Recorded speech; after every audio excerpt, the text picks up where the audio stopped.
Welcome back to another great episode of Comedians in Bed, where comedians can be comedians. And I don't really know what that means, felines, but it just sounds like something you should say on a podcast. If you are hearing this, you are blessed to be alive. That's a great thing. I know sometimes we wake up and be like, man, why do I got to do this all over again? You know, but I'd rather be a human than anything. I'd rather be a human than that little plant you see back there. I'd rather be a human than this fan that's right here. Even though a fan is nice and it cools you off, it ain't no human being. We get a good deal. Every one of us here, every now and we have our gripes about what we are. I'm pretty sure we're dirt all the time. Don't wish it was dirt, but humans, sometimes we probably don't wish we was humans, but we're cut a pretty big deal here, people. So I'm happy that you are here.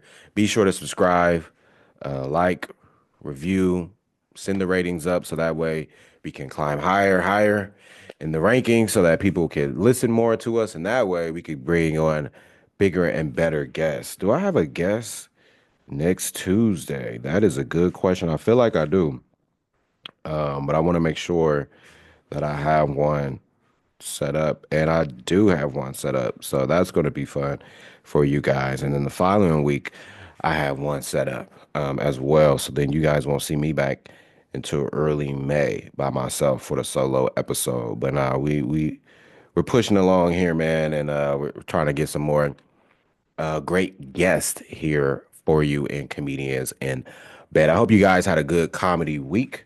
Hope you guys had a good comedy week, man. I'm so excited to talk to you guys about things that I want to talk to you about. Do you guys still watch Breakfast Club interviews? I used to watch them religiously. Now, ever since the pandemic, it'd be hard to like get back into them. So many I have to watch. I had to watch the Andrew Schultz one. I don't even think I finished the last Kevin Hart one. Um, I'm hoping soon. I'm hoping this week they have like Mary J, Neo, and Mario on there since they'll be in New York on Saturday for a concert. But I'm jumping ahead of things. Jumping ahead of things. Um, First of all, as you guys know, you've seen this episode. If you've seen this podcast before, you know that when people ask me who's on my Mount Rushmore, one of them is Arnez J. Arnez J is hilarious, man. He's one of the reasons why I got into comedy. Actually, when I used to have so many Twitter accounts, but one of my Twitter accounts, I hit him up and I DM'd him, and he followed me back. And I asked him, I was like, how do I become a comedian? And he simply said, just go to open mic and tell jokes. Now, I didn't take that advice until many years later. I was still trying to figure out how to be a comedian when obviously he gave me the answer. But man, he's a really good dude, man. Really good dude. And I got to stick up for all my short kings out there. I don't think he's that tall. So, and plus, when I started to really like dive into comedy and like watch the pros do it back in the day on Def Comedy Jam, like he was still to this day one of the ones that stuck out. I was like, dang, even back then he was high energy doing all this, and he hasn't stopped. It's crazy. But he just dropped a special called "Not Gonna Stop" on YouTube right now. Uh, Let me see. As we stand right now, Arnez J's comedy special "Not Gonna Stop" on YouTube has 66.7K views, which is amazing. And I'm telling you, the comedy special is very hilarious. So I watched it late into the night. I was watching it up at like 1 o'clock in the morning, and I was really laughing. Like I could not like recover. And one of the things that I really liked about it, like I haven't seen Arnez J in a while, and that's why I'm glad he dropped this special because I feel like he should have more specials, But I feel like he just work hard, man. I don't know him personally, but he just like every weekend he's out, like every year. It's like, when do you get time to relax? That's one of the first things I would ask him because he's booked every weekend, man. Um, but when you watch the special, what I get from it is like a sense of like an old school comic. This is what I'm gonna say. I don't care if it offends you. We are here to make fun of each other. That's what we do. And that's what I'm going to do here today. And everyone's going to get made fun of. I like that he didn't care. He talked about the gays. He talked about the special needs. He talked about the Latinos, the whites, the Asian, everything. Everything that he did would be deemed offensive now, but he stuck by his guns and was like, "This is the comedy that I know, and this is the comedy I'm going to do." And I appreciate that because I want to get to that point of comedy where we get over everything being so offensive. Yeah, some words, some things that was said and done, we should take a second look at, but not everything. Some people are just too offended. So it was good to see like old school comedy, and it was really hilarious, man. It was really hilarious. I think the my favorite joke was probably the one towards the end. It was one joke where he kept going back and forth with like a southern accent, but I can't remember what it was about. I only seen it one time. This was late at night. Hi. So, but definitely the joke towards the end with his brother. The reason why I say that is because, like I said, Arnez J is one of those old school comics, right? Robin Harris, he used to do his baby kids joke everywhere. Like even at his comedy club, they would request that he do that joke, right? And as comedians with Instagram and everything, we be so like, oh, we don't want nobody to see our joke. We don't want anybody to see our joke, right? And I've known him to do the joke about his brother Rodney and how he talks and act. He always closed on that one for years, and he may still do it to this day. And people, I'm pretty sure, request and probably want to come see that joke live. That one and the one where the uncle and he's dancing and all that type of stuff. And this one, he took the same person but gave a new joke towards it, and it gave it more life. To see that he's still like it's good to see like where him and his brother's relationship is now. Not that it was bad, but it's just good to see like what adventures they're taking now, and to have that story with his brother and another handicapped person or handy able, whatever you want to call, and to see where it's at now and how he took it now. That same topic, that same joke, but added not the same joke, but what I mean by is like the same like premise, which is his brother, a situation between him and his brother, and to see where it's at now, I thought it was great. I thought it was great. Yeah, I was just laughing, man. It was crazy. It was crazy. And there were times where I'm like, ooh, I don't know how that's gonna work, but him being him, he was great at it, and he would warn you and be like, okay, you guys not gonna like this next one, or this next one. But one of the things that I really like, because the special is called not gonna stop, but the name of the special didn't match the theme, if you know what I mean. So he kept saying that he was tired of racism in America, and you can see that he was really like emotional about it. Like his not emotional to the point he's got to cry, but emotional like he had strong emotions about it. So I believed him, and it was strange. All the sets that I've seen him do, it was strange to see him because usually he's just a comic that goes up there and just tell jokes. This is my experience with Arnez J, and Arnez J is the first comedian that I've seen live, like actual like comedian. Like my first time going to a comedy show was Arnez J. One of the things about Arnez J, he just really tells jokes. He doesn't really talk about like, from my experience of seeing him and the sets that I've watched, he doesn't really talk about like current events. He just mainly just keep it on like jokes and stuff. Kind of like a Cedric the Entertainer. I don't know Cedric's real name. Like I don't know anything about Cedric. Cedric just tells jokes. He don't really tell his jokes aren't really about his life. He might tell a joke about his son here and there, but we don't know that to be true because he just tells jokes. He doesn't really get too personal about himself, which is cool. I'm not mad at those type of comics, right? But to see him have like a theme, and it was about social issues and how he just decided to talk about it on this special, which is by making fun of everybody and how we interact with one another. I thought that was dope. I thought that was dope. I thought it was dope to see that pivot. I wonder what made him wanted to use that platform to switch it up and do it like that instead of just telling the jokes. But I really did like it, and I really wasn't expecting him to have a theme. I really wasn't expecting it to be racism. But I really thoroughly enjoyed the Arnez J. I'm not going to stop comedy special, and I hope that you guys check it out. Here we give ratings for review. I'm going to give it 4.5 paws out of five. Um, Paws meaning like cat paws. Like we're gonna give it that. It was real good. If you really want to know how to do that old school comedy, check out Arnaz J. Speaking of J's, last week I went to go see Mary J. Blige. The aunties was out there, okay? The aunties was out there. Everybody had on their boots. Some boots was leaning.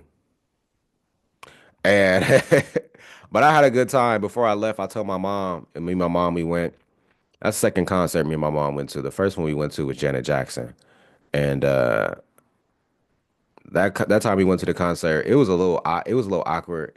Maybe because it was Janet. I mean, Janet, she wasn't that nasty that night, but maybe it was awkward because like where me and my mom's relationship was then, like we was starting to have a good relationship then. And that was years ago. Not too long ago, like 2018, 19, somewhere up in there. Um, but yeah, we was starting to have a good relationship, you know. Well, we already had a good relationship, but that was just awkward for us. This time though, my mom wasn't really like up and dancing around, like she was just like recording it and stuff. But like I was dancing. I didn't give a My mom even like one song. It was Neo. Uh, I think it was Because of You. Yeah. Want to, but I can't help it. I love the way it feels. It kind of stuck between my fantasy and what is real. I was getting it in on that song, and my mom looked at me and she was like,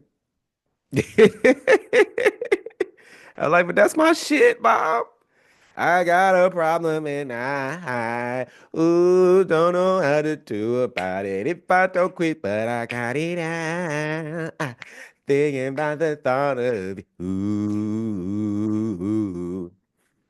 I had fun, man. Mario, I was like I love Mario. I think Mario is kind of like Chris Brown, but he just don't put out enough consistent albums for us to keep thinking about him. Like he's kind of like that cross between R&B and pop.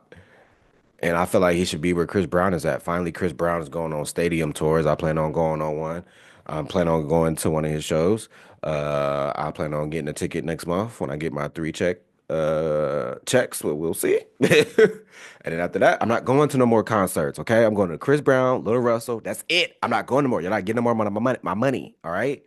Um, I need to get that Little Russell tickets first. Probably get that first before Chris Brown. But anyway, um. So yeah, and Lil Russell, can you please stop dropping albums, bro? I can't even digest the last one. You just dropped one last week, and then I come on today, and you drop another one, nigga. Can you chill? Like, can you give me at least a month? Anyways, but yeah, man, it was good to see Mario. I wonder if Mario ever do the Millennium Tour. Mario had a good set. I love Mario. At first of all, everybody's mic was on. I was surprised. Mario did good. I still gotta check out Mario's new album. I still haven't checked it out. I still gotta check out that. But yeah, Mario should be bigger than what he is. He just don't put out enough consistent albums, and that could be just record deals, all that type of stuff, whatever. Neo did good. I was really shocked by Neo because I never thought Neo could sing, but that nigga's mic was on. That nigga mic, he can sing. I was like, I take that back, brother. You can sing, okay. Only thing I didn't like about Neo was that he really like him and Mario is not really dancers, but they hit little dance moves.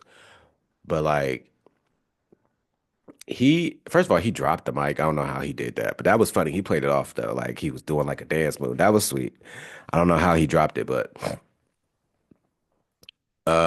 Neo, like he was moving and stuff, but his hat was down and he just kept looking down the whole time. Like if he wasn't doing no dance move, even when he just had his hat down. That's all you saw. It was just bam bam dun dun dun dun dun. Dun, dun, dun. She wants to own me. Wants to. I'm like, nigga, we can't see you. I'm like, is this nigga nervous? Is he shy? What's wrong with him? What's wrong with the boy? He got a chest out, but he can't pick his head up. But Mary J was cool, man. I loved Mary, bro. The mic was on. She was singing all my shits. Only song that she didn't sing that I wish she sung was I never wanna leave without you, babe. I wanna be a lady. That would be so amazing. Okay? No, I'm not playing music. I must have hit them notes right. It popped up on my screen. Are you playing music by Apple? No, I'm not. Man, and she was singing them songs, bro. I was so happy, bro. I was singing. I told my mom, I was like, before we leave, we gonna go to this concert. We gonna sing our heartbreak away, okay? I don't know if my mom got any heartbreak left. I think she healed, but yeah, I had a little bit, and I left it all there that night. I took two edibles and I drank, and nigga, I was messed up. Like I wasn't messed up. I was cool. But first of all, that drink was $28. That's crazy. Um, I was messed up. I was cool. I'm talking about like the next day. Like me drinking? Nah, nigga. It was a struggle for me to get up the next day. Struggle, okay? Like, even the day after that, I took a day off just to recover still. I can't. Me and drinking ain't gonna work no more, baby. Ain't gonna work. But Mary J, that was a dream come true to see her, man. And I'm happy that it was packed. I'm happy everybody had good energy. It was flowing. The all the all the songs was flowing. She was doing her thing. She was up there dancing. First of all, for Mary J. Blige to still be dropping it low, like she wasn't twerking or nothing, but first of all, we don't appreciate how fine Mary J. Blige is. Her body and her face card never declines. Okay, Mary J. Blige is fucking fine. Okay, it's number one. But two, what I mean by her being like she like 54 and her body looks amazing, but like she kept dropping low. Like I'm like you is not Meg Thee Stallion, but you would think. I'm like how is these knees still working like this? She was getting low. I can't even get that low when I squat at the gym. She was dropping it. I was like, Mary, you doing your damn thing for real. That's crazy. But yeah, I had a good time, man. But now, next week, you guys follow me on IG at TYE Comedy. I'll be at Coachella. So I'm about to hit up a whole bunch of concerts next week. I already mapped out where I'm going, who I'm seeing, and everything. So that's why we got a guest next week. While you guys are watching that, I will be coming back from. Will I be coming back from Coachella? I okay. Yeah, next week I will be in Coachella. But we still so I do gotta do an episode next week. Okay, I thought I didn't have to do one. That's why I hate when I do that. I'll look at something, I did that the other day. I'll look at something and be like, okay, no, I don't gotta do it. And then it's like, no, dude, you do gotta do it. All right, so I do gotta be with you guys next week. Okay, that's fine. That's fine. We're gonna have a good episode next week. I ain't worried about that. But yes, next week, I will be in Coachella, so we can talk more about that next week. Bet, cool. Um, One trip I did take was my Cincinnati trip. Yeah, I mean my Cincinnati trip, my Chicago trip. Let's talk about that. The Chicago trip was cool. I'm gonna just say this, and I ain't gonna dive too much into it because she might look at this. But my Airbnb host was fine. Goodness, that girl was fine. Indians. I am starting to like y'all more and more. Y'all are fine. I'm a vegetarian. You a vegetarian was good. Miley was good. Was good. They be fine, boy.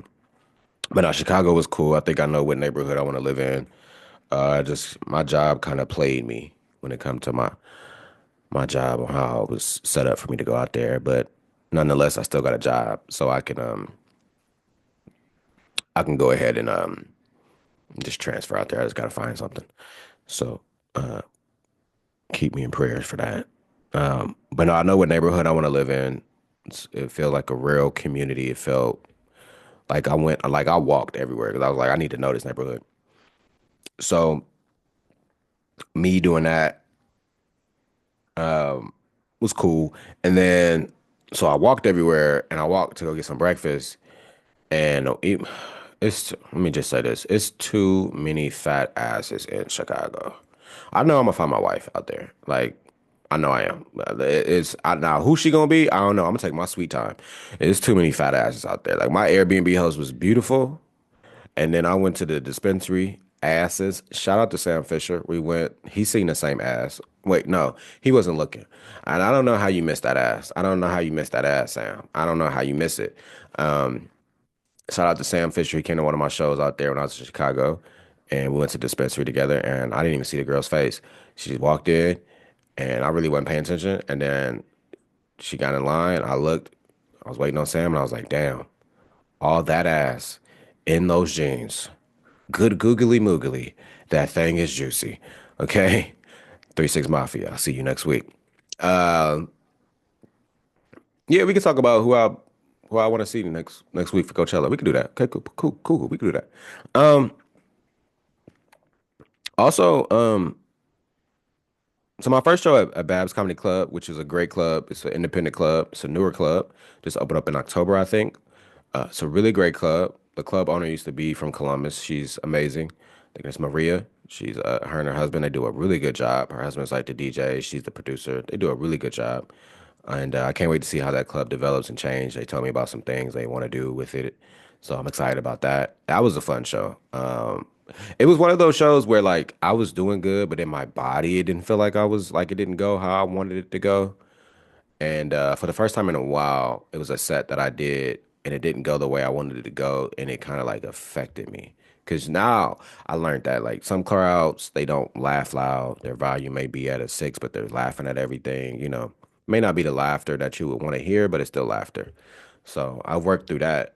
But for some reason, this time it wasn't hitting the way I wanted it to hit. But I still had a good time. Um, and we weren't really expecting that many people, and then like the room was kind of almost near full, so that was good. I had a good time. um I just didn't like that my sets kept ending up short. Like I was up there and my set ended like a minute short earlier, so then I had to pivot and do some crowd work and a joke.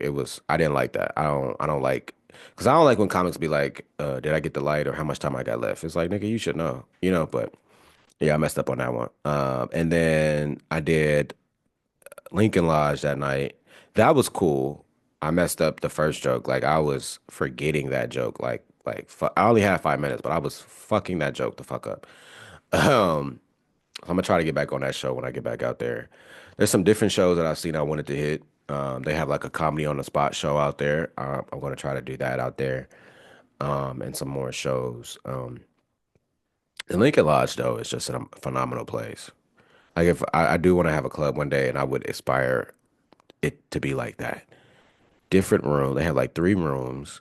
Every room has a green room. It feels like an honest community. I don't know if they have like a podcast studio in there. If they do, that would take it up a whole notch. But Lincoln Lodge, I do plan on moving to Chicago, and I will be in there and I will try to have like my own produced show in it. Like it's a really good, that's where comics go to like thrive and grow and stuff. It feels like obviously I don't live there. I'm not from there, but it feels like a really safe place. Feel like a place that comedians go to grow and learn. And that was a cool night. And then Saturday I did Zanies. I wasn't really too happy with my Zanies set. First of all, I wasn't too many people there. I had to be mindful. It was 11:30 at night, and I was told after the fact that those crowds is hit or miss. So 60 people, but 60 in that environment is small. It's just that I had this vision of how it was going to go in my head, and it didn't go like that at all. Like they weren't laughing at my shit at all. Now, granted, they other comics went up there and they was getting laughs too, but this crowd wasn't really when the host went up and was like, "Yeah, I don't know how the show gonna go. They're not even talking right now." He was like, "If they ain't talking before the show, then." I was like, "Oh shit," and I was first, so. And then again, 10 minute set, and my set ended super early. I'm like pulling out random shit. I'm like, so I didn't like it. I got the video and everything, and I'm thinking I'm gonna post this on IG. People gonna see me at Zanies. I don't even want to post that shit.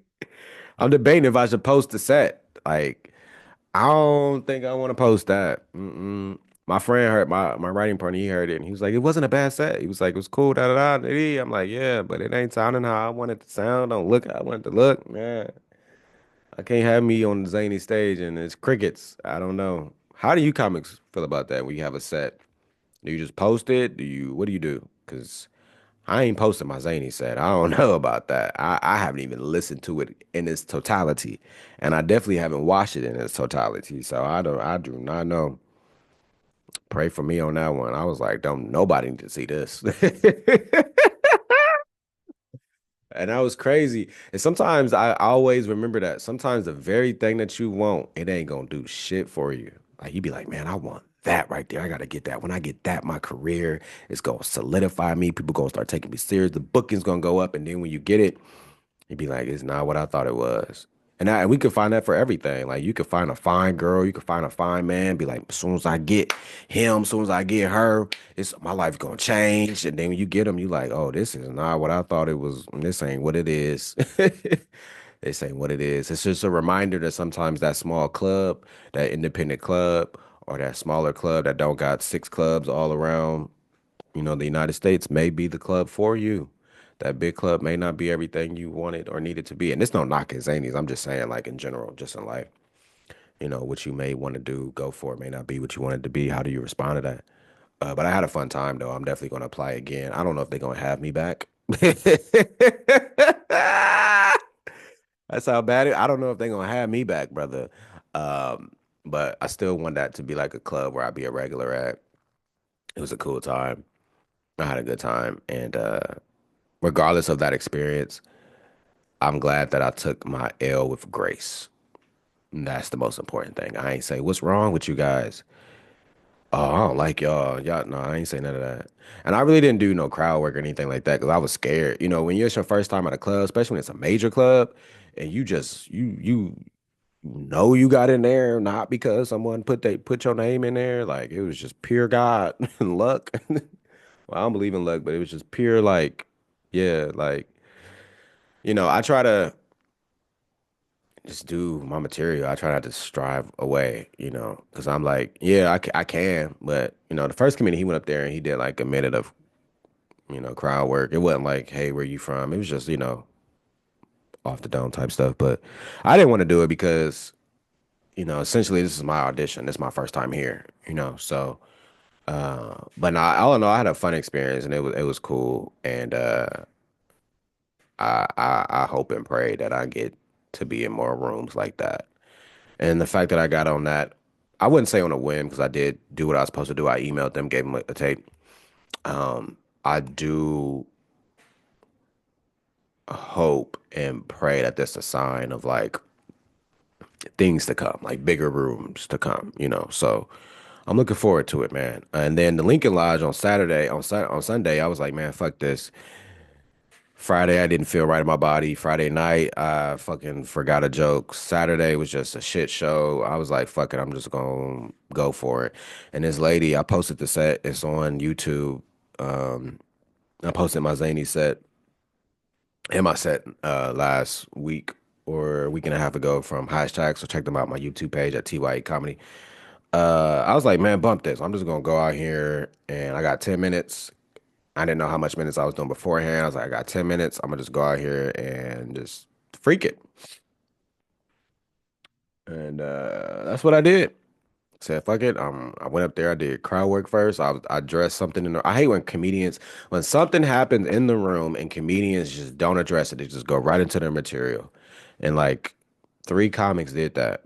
The three comics before me. This one white girl, she was hilarious. And the little short dude before me, he was funny too. Um, But yeah, like this dude, this comic went up there. I'm assuming he was biracial. I couldn't tell. And he went up there and he was saying the R word and stuff, like retarded, and he just kept saying it. And he didn't say it once. The whole joke was about the R word, and I can't remember what the joke was about, but he just kept saying it and saying it and saying it. And she got up and she left. Like she just got up. She didn't look mad or nothing. She was smiling, but she just got up and left. And her dude looked and he was like, well, he took a drink and he turned around and smiled at everybody. He got up and left. And no one said anything. I mean, the comedian that made them get up. He said something. He's like, I think she just left because I kept saying the R word, and then he just went back to saying it.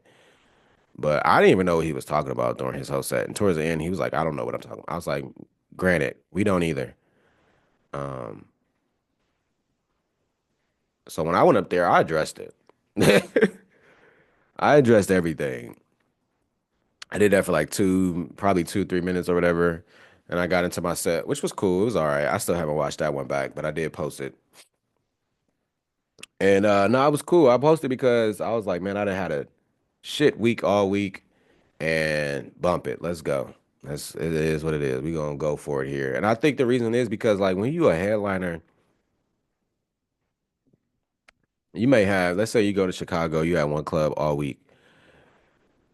The first show may be cool, but you know, people tired from work. The late night show, people drunk talking, then Saturday the same thing. Like as a head, everybody be so quick and rush to be a headliner, but I don't think you want headliner problems right now, especially when you don't have that many hours on stage to know how to deal with that shit. You know what I'm saying? So it'd be like little stuff like this I take in and I'd be like, okay, let's reassess, let's reevaluate. Is this really what I want to do? Which the answer is yes. But the more I get more involved, I'm like, is this what you want to do? And if so, how are we going to be effective so we can get here and be here? First, get here. Two, when we get here, stay here and then grow from here. Because I've never had that many shows in one weekend. I had 4 shows in one weekend. I've never had that many shows. And I was tired. So I'm getting a glimpse of what it's like being a full-time comedian. Granted, I'm not doing 40 minutes to an hour, but I am getting a glimpse of what it is with the travel. And so I was like, okay, I can do this. And let's say it's my whole weekend. All right, these last shows didn't go good. This is the last one. People are here on a Sunday at 6 o'clock. They really want to be here. Fuck it. Let's just do whatever we want to do. And I just went up there with that attitude, and it got better, and I got paid. I got paid on every show except for the guest spot show, which you don't get paid for guest spots. So Chicago, I love you. I appreciate you. We made some good connections, made some good networking, and hopefully, we be back up there soon. I plan on coming back up there in June for Juneteenth.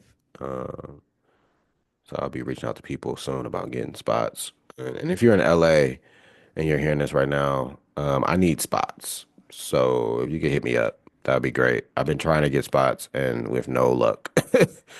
No luck at all. So that would be greatly appreciated if I can get those spots next week. If you know somebody, please let them know I'm coming out there. Right now, I'm trying to pull up. Uh, no, I don't want to exit the damn page, bro. I'm trying to pull up something right now that's acting fucking retarded. So I can share something with you guys.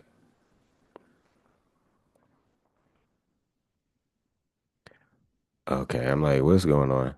All right, so first quarter is over, and this year for comedy, uh, I've been wanting to keep a track of, I have goals and stuff, what I want to do, and um, like how many clubs I want to hit, how many out of town shows I want to hit, how many shows I want to be booked on. I think comedy clubs, I said I want to have 10 shows where I'm in a club, five, three where I'm out of town, and then five was something else. I think I've hit all goals, which is crazy. I don't want to move this, and I don't feel like getting up because I don't have all I'm sitting in a hoodie and drawers. So I know it was three out of town shows, um, five comedy clubs, and then just 10 shows in general. Yes, that's what it was. So one, two, three, four, five. Oh, so I've done 15 shows in the first quarter. So we surpassed the 10 show mark. And so we reached that goal. I wanted to do 3 out of town, which I did this past in Chicago. I did 4. And pretty much like any show where I get booked, it doesn't mean I have to get paid, but like get booked. So I'm even counting an open mic that I hosted, and I'm only counting it because I got paid. If I didn't get paid, I wouldn't be counting it. And that's out of town too. And then five comedy clubs. So I know I've done that. And some of them were new comedy clubs too, like Funny Stop and out there in the 330, Babs, Zanies, Lincoln Lodge. So that's even four new clubs. And Jokes and Tokes Comedy Club. So that's five even new clubs. So that's what's up. Every show that I did, pretty much I got paid for, except for my very first one was the 51st Jokes, which I knew I wasn't getting paid for that. And then this recent show, I don't know if I'm getting paid for that or not. And it don't even really matter. And then Zanies paid me, but I didn't. I got a I couldn't cash my check because they went by my stage name, not my real name. How much time I got left? Okay, cool. We almost done. Um, so yeah, that happened. But I wanted to share with you guys, I'm being transparent as possible here. First quarter, I made $1,185. Now, the majority of this came from like I am producing my own shows, so that helped. Um, let me see. Okay, I'm like I didn't have one. I did. Okay, so Ty Erskine and Friends, the first one in January had 12 people. I made 145. Comedy on the Spot had in February had 38 people. I made $306. And then the show with Murph and Ty, 18 people showed up, which felt like so much more. But 18 people showed up and I made 209. And that was after I paid all the comics and after I gave Murph his half. Made 209. Pretty much with the 209 is what me and Murph made together. You split that in half. That's essentially what I made. But since I already pay him ahead of time, then I just recouped the money. I just put it as 209. Because that's what's in my bank account and I wasn't trying to confuse me or myself. But yeah, $1,185 is what I made the first quarter. And to be honest, usually because like last year and the year before that, I usually would just guess how much I made. Um, and probably made like $2,000 or 1,000 overall all of last year. This year, I'm already at 1,185 in the first quarter. Now, I did do a private show where I got paid significantly more than what I thought, and that's probably like the bulk of it, plus me producing shows. But I would say sometimes as a comedian, we may track our progress by how better we're getting on stage, and that is totally fine. But you also got to track the practice when it comes to the business because this is show business and you want to see how you're progressing not only on stage but off stage when it comes to networking, when it comes to probably producing, when it comes to, what are you investing in yourself? If you got a podcast, the equipment, if you got a camera, what kind of equipment you're buying. I would say like track your progress and see where you're going. Track and see how many shows you're doing. If you want to even track how many open mics, there's how many mics just to encourage you to keep going because you have a track record of what you did and how you're progressing, right? Like last year, I was like, okay, I made a lot of money. I think I should start tracking how much I'm making because last year I made so much. This year, I'm making more than I've ever have, and it's only because of one, because of networking, two, because I'm producing shows. Like the first show of the year, only 12 people showed up. The second show, 38 people showed up. The last one with Murph and Ty, only 18 people showed up. So the numbers, they go in ebbs and flows, and producing, I'm thinking, hey, every show gonna get sold out, blah, blah, blah. And that's the goal. It doesn't always happen, but that is the goal, and I want it to be that way. And we're working to see how we can get it that way. But just being consistent, you know, January only had four shows. February, two, four, only had four shows. March, I had two,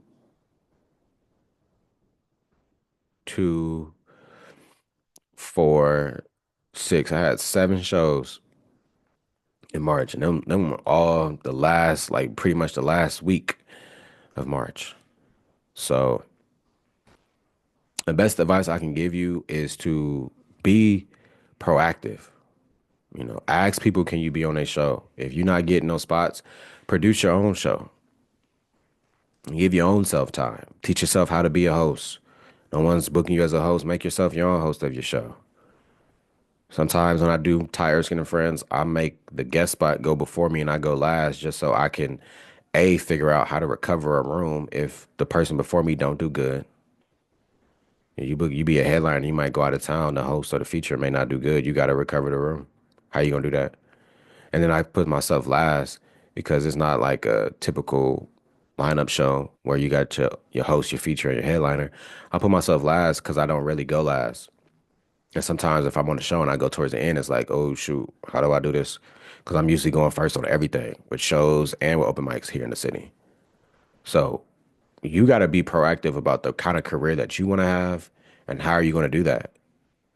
You know, if you're not getting what you want, or if you see you got an area that you lack in, you got to do better in that. Like for me, I'm too much on book. Like every word I'm saying is written out, and this is how it's going to be said. I don't give my art any space to be free on stage, and that's what I'm working on. And so that's why I book. That's why I do comedy on the spot. It's not a crowd work show, and if you get booked on there, please do not do crowd work, or I will not ask you back. It's not a crowd work show. It's a freestyle show. So that way I can teach myself how to, okay, I know what I want to say on stage with this joke, but if something else comes along in the moment, this is what I go with it. So I'm teaching myself how to do that. With Murph and Ty, we're just riffing. I'm teaching myself how to riff, whether it be with another, yes, with another comedian, but I'm teaching myself how to riff on stage because I know that's what I need to do. I'm doing too much of being on the page on stage.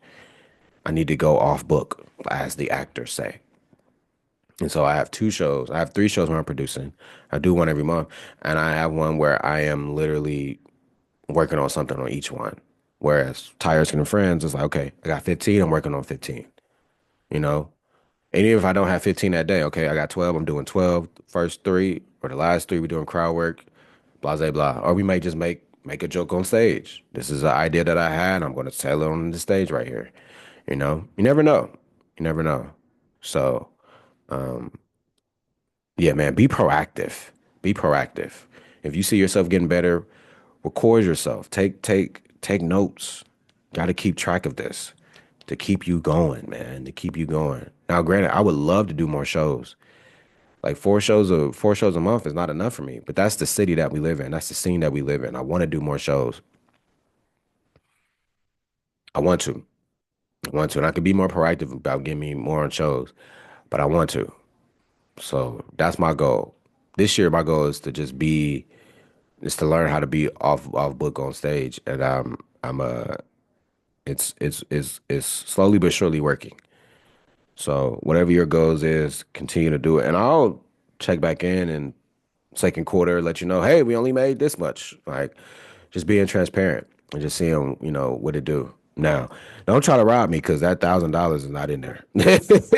I gotta pay these comics, so I don't have 1,185 in the bank account. I do not. I do. I have to pay these comics, so they've been paid, and some of that money goes towards my lunch or a snack at work, and some of it goes towards comedy festivals. Like, there's not $1,000 in there. I'll tell you that right now. Tell you that right now. All right. But all in all, man, just give your all for being a comedian. And I appreciate you guys being a part of this community. I appreciate you guys for your support. I appreciate you guys for subscribing and sharing this to your friends and rating as because I know if you heard this, you left a rating. I know if you heard this, you subscribed if you haven't already. I know if you heard this, you dropped this and you shared this with another comedian or you shared this in the group. I know you did. So I don't even got to tell you that. And I know you're going to tell people that if they want to catch next week's live episode, they can on my YouTube page at 11 a.m. Eastern Standard Time. It'll be me by myself. I thought it was going to be somebody else. You won't get that to the 22nd, but it's going to be me, myself, and I. And we're going to be talking about probably about Coachella and begging people to get on the shows in LA. We drop every Tuesday at 11 a.m. Eastern Standard Time. And then if you guys missed the live, that's okay. You could catch us wherever you stream podcasts on a weekly basis. Okay, Comedians in Bed podcast. And if you missed the stream, where we drop every Tuesday, that's okay. You can check us out on our Instagram page at Comedians in Bed podcast. All right, we want you guys to follow us on there as well. If you have a reel that you want us to share, we can share it to our story. I just literally just pick random reels or past guests on here or people that I want to be guests. So if you have a reel, just send it to us. Say, hey, can you share this? And we'll be more than glad to share it for you guys. So yeah, first quarter is over. We only got three more quarters left in this fiscal year. I don't know if that's what they call it. You know what I'm trying to say. Not physical, but like the FISCAL, I think. Yeah, I think that's the word. And we only got three more quarters left. So what you gonna do? And the summertime is coming up. So what I would suggest you do is get your 10 minutes ready, right? Go to these clubs, hit these competitions. Don't even try to win them. Just focus on getting a good tape. Don't worry about winning the competition. I don't care how much money or spots they give you. You can't control that. All you can control is the funny. Be funny. Get that good tape. All right. Save it in the vault for next year. If you got some new jokes you're working on that you believe in, work on them, work on them, work on them, work on them, work on them, work on them. So when those summer times on competitions drop, you can get that good tape. And then this time next year, you can start submitting to these big festivals. Some of the submissions are already closed, but you can submit to those big festivals. And next year, you could be doing bigger and better things. You got to have a goal. That's my thing. Summertime is not really that many bookings. Try to get into the clubs because the clubs are looking for people because nobody's really in the clubs in summertime because everybody's going out this summer. I don't know how this summer going to be because tariffs is fucking up everything, but neither here nor there, right? Get on those club comedy competition shows so that way you can get you a good tape. You can take that tape and you can submit to these festivals. I submitted to two. We'll be finding out here shortly if I got accepted or not. So I'll bring back those news reports for you as well. But I appreciate you guys. I appreciate you, felines. Appreciate your support. Everybody else, we will see you guys next week.